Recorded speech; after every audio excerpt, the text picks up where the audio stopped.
We are sitting down today with none other than Tyler Joseph. Tyler, my name is Brady Marks. I'm with 107.3 Alternative Cleveland, local and independently owned radio station here in Northeast Ohio.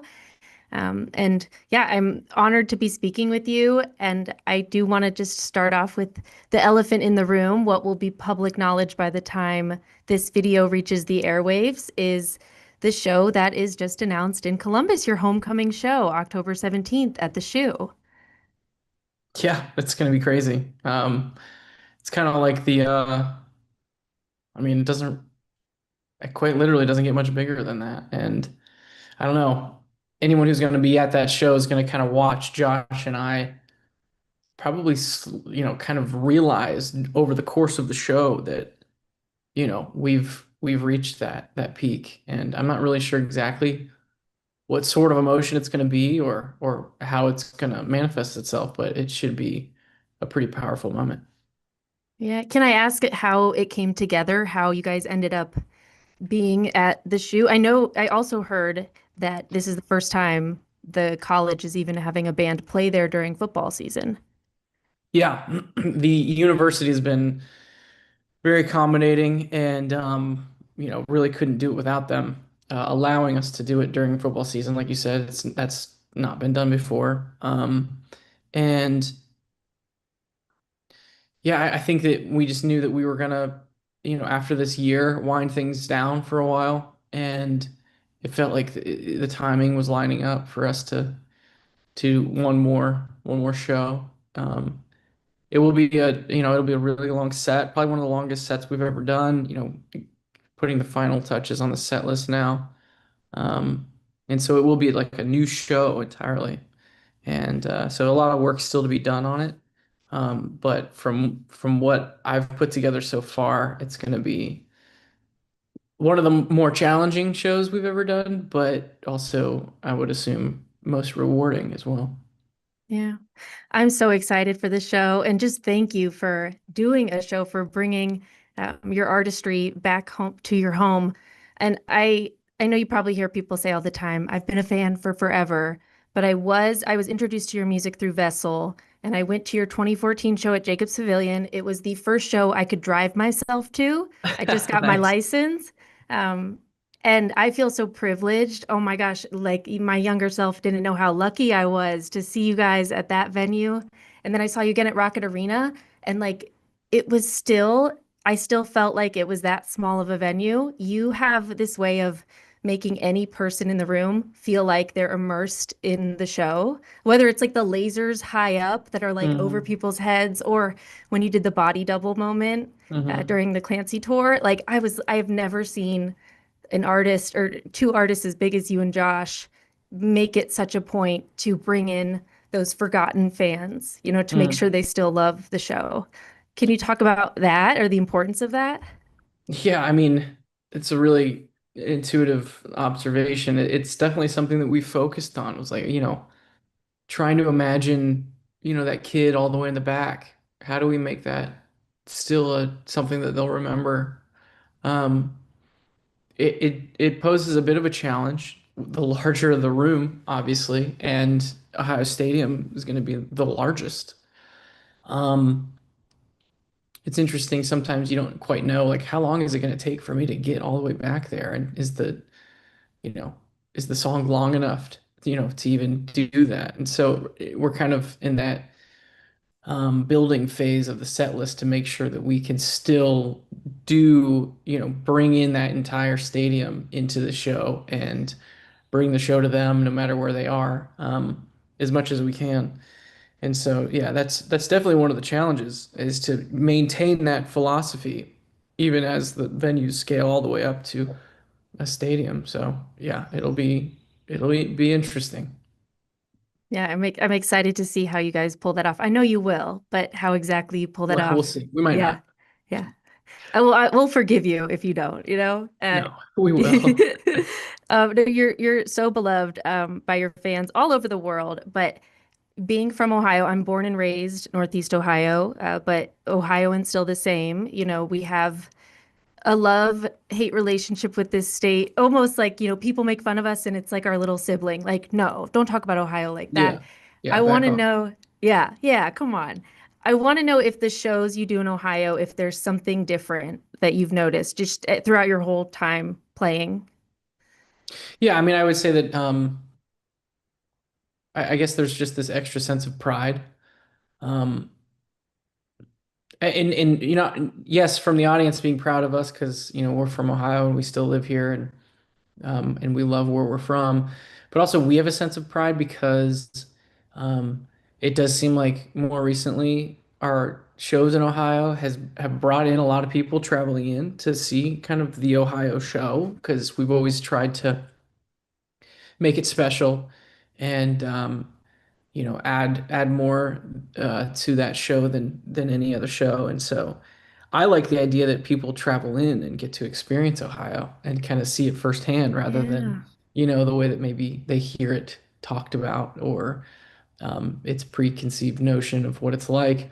And yeah, it's fun to watch people be like, man, I really like Ohio when I go. And so using our show as a way to kind of bring people in to come to the show and experience Ohio is it's like a uh, different side of the coin when it comes to the pride that's felt when playing a show there. And I only mention that because it's a stadium and we're gonna need to sell a lot of tickets.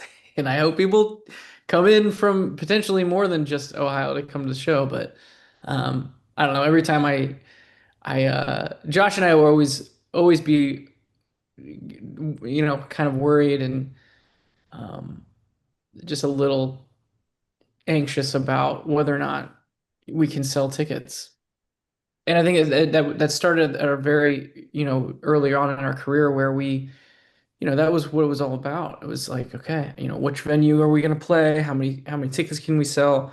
And it's a very anxiety-ridden thing for a band or a performer to kind of wrestle with. And even us this far along in our career, we're still like continuing to reach higher and higher, and now we're reaching for the highest. And it's like, oh man, I hope this works.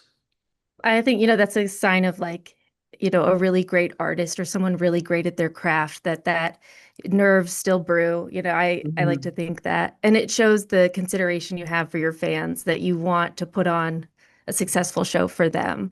Um, but yeah, we're just so excited. We do a lot, being a locally owned station, we do a lot of like listener research and asking our listeners what they want to hear.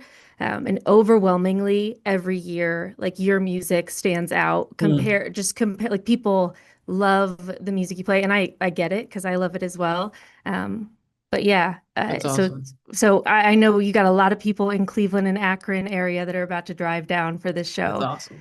So we're really excited. Well, I Um, appreciate it.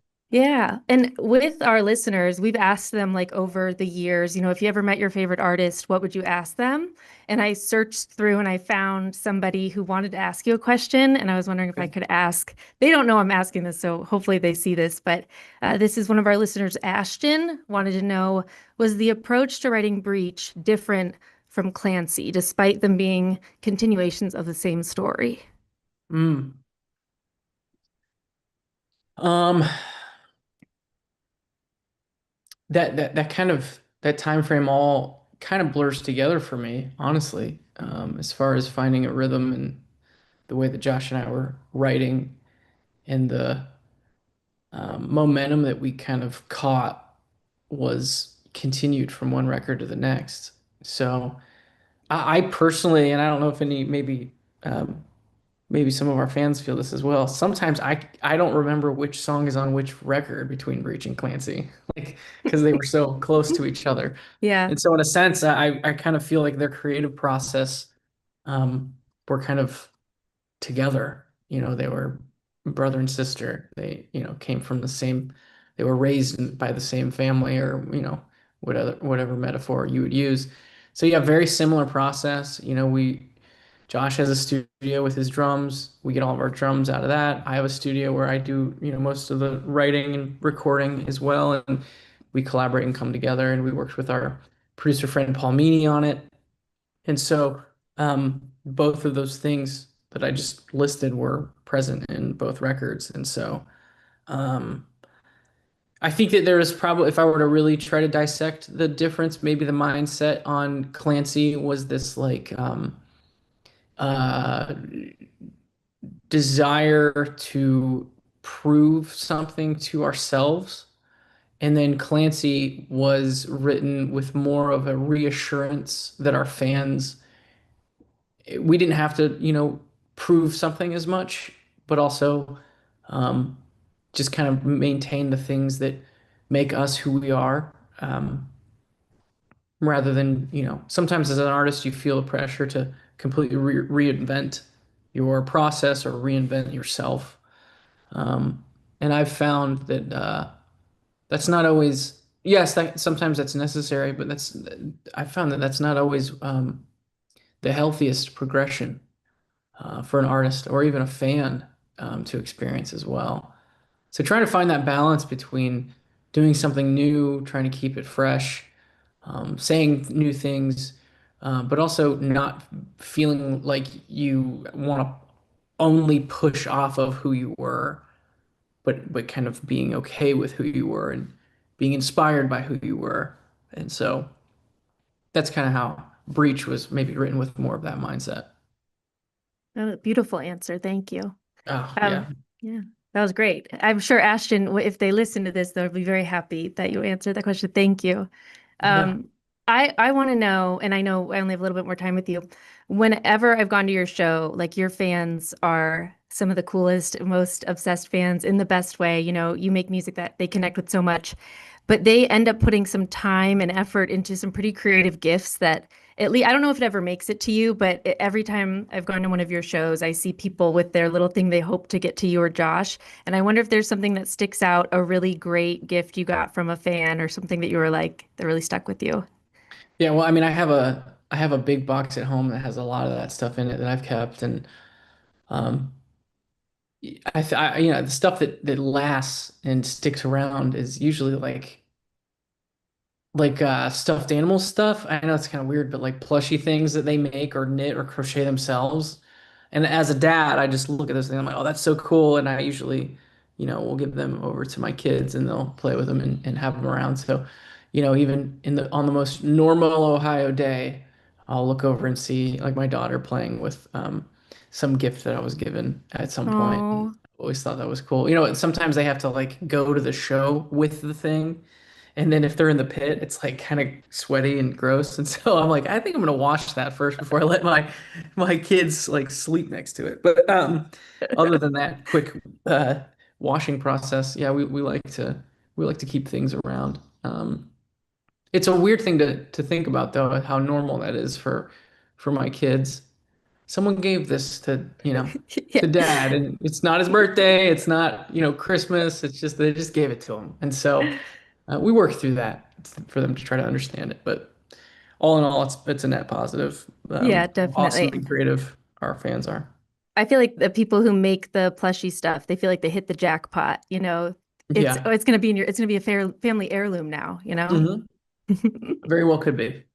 Well, that's awesome. I'm so excited for your homecoming show at the Shoe on October 17th. I want to end with seeing if there's anything, any sneak peeks, any tips, something that you can give us, or maybe just how excited you are for it, for this upcoming Yeah, I homecoming mean, it's show. gonna. I think it'll be one of the longest sets probably the longest set we've ever done. It's pushing up close to it'll be pushing up close to 3 hours. I hope that doesn't like get people bummed. Like, I don't know, maybe I Mm-mm. wouldn't want to go to a 3 hour show, but I would imagine this is the moment to get to some songs and the amount of songs we're going to try to get to. We've never done before. And so that's an aspect of it that is a bit daunting, but I'm excited for. It's also weird that it's just a one-off. Like this show won't exist anywhere else as far as like the set list and the way that we're doing it. So there's that. And yeah, I mean, we're trying to get creative with different ways to get out to, different parts of this stadium, but it is a massive place and it's a bit challenging, but I think we have some ideas of how to do that. So yeah, it should be special. A unique one of one 21 Pilots homecoming show, I think is enough to hype up so Yeah. many people. So we're so excited to have you. Thank you again for taking the time to talk with us, Thank you Tyler. so much. Yeah, it Yeah. was good to meet you. Yeah, absolutely. Thank you. I All appreciate right. it.